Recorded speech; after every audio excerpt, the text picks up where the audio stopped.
Unit 4. Focus on listening 2. Case study. Sao Paulo. Section 4. You'll hear a lecturer talking about the city of Sao Paulo in Brazil. First, you have some time to look at questions 1 to 4.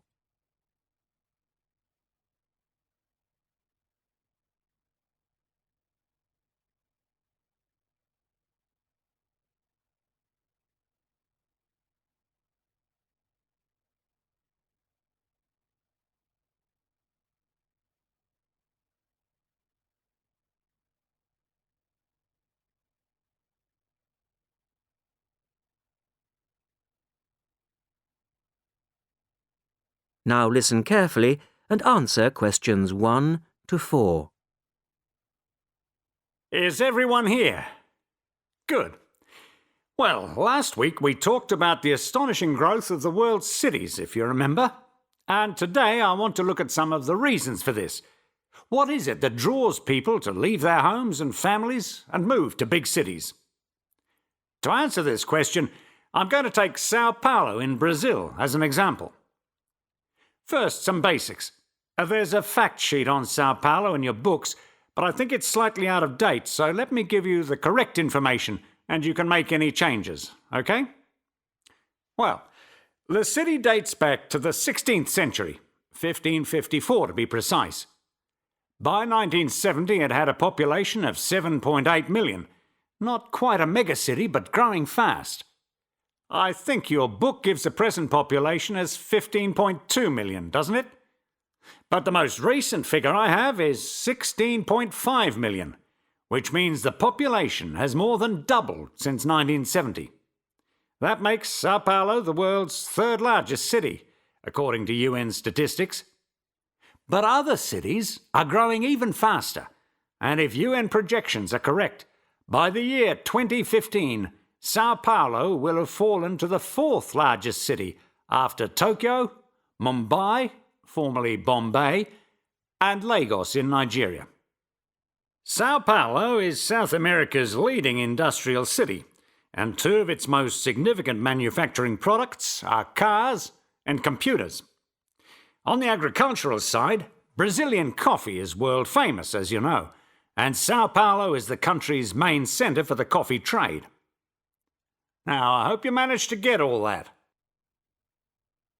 In the second part, the lecturer describes the various factors which affect migration to Sao Paulo.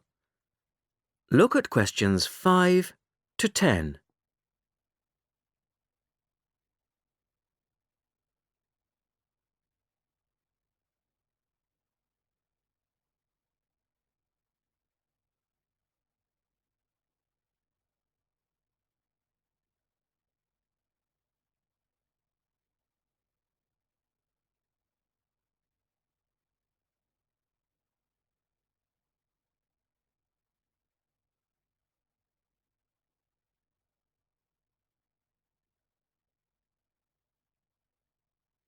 Now listen carefully and complete the table.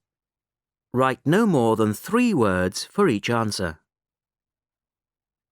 Now let's look at a survey which was carried out among migrants to Sao Paulo. These are people living in the favelas, or shanty towns, on the outskirts of the city, and the aim was to find out why they decided to leave their homes and move there. One set of reasons for migration are described as push factors. A typical push factor was that there had been a poor harvest, for example. Another was that there wasn't enough money to make improvements to farms, so old farms remained inefficient and uneconomic to run. Some migrants said that opportunities for education were very limited in the countryside, and others mentioned problems to do with the weather. The main reason given here was floods. Floods occur from time to time after heavy rain, and they can cause terrible damage to farmland, homes, and other property. Another set of reasons are pull factors, or factors which attracted migrants into the city. The main pull factor people mentioned was that cities offered more variety of work. Employment opportunities are obviously much more limited in the countryside. In addition, migrants mentioned that wages are much higher in Sao Paulo than they are for similar work in smaller towns and villages.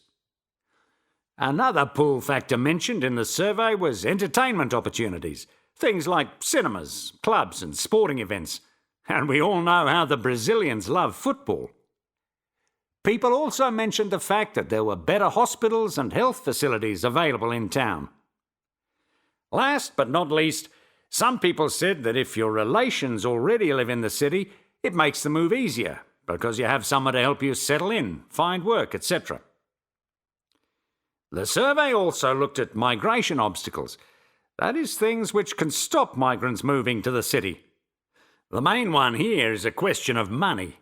Unless you can walk to the city or hitch a lift, you need to pay for transport.